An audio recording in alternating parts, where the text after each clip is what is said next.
ang sarap tumira dito ah.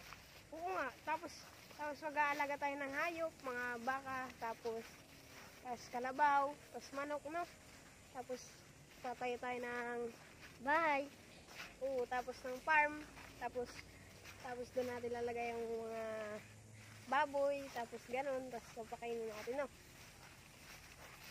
Kuya Burnok, nakikita mo kaya matataas ng mga niyog na yan, yung mga saging na yan, tapos yung mga manggang yan, at lahat ng naaabot ng tanaw mo.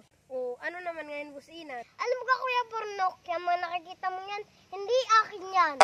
Anak ka lang po. Inan, kanina yung puti na yun na baka at yung pula? Alin ka Kuya Burnok, yung dalawang bakang yun, akin yun.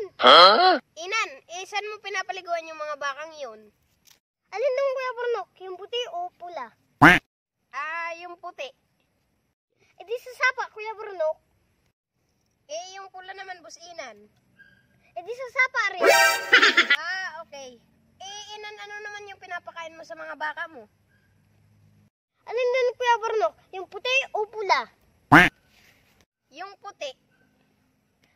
Kuya Burnok, pinapakain ko ng damo. Yung pula naman, businan. Di damo rin Kuya Burnok. Okay. Saan mo naman pinapatulog? Kuya Burnok, yung puti o pula? Yung puti. Di sa ilalim ng puno Kuya Burnok. Yung pula. Di sa ilalim ng puno Kuya Burnok. Ano ka naman ere? Kagulo kausap. Naman ka naman, businan. Bakit mo tinatanong kung puti o pula? Pareho lang naman ang sagot mo. Yung puting baka, akin yun. Talaga? Yung pulang baka, kanino yun?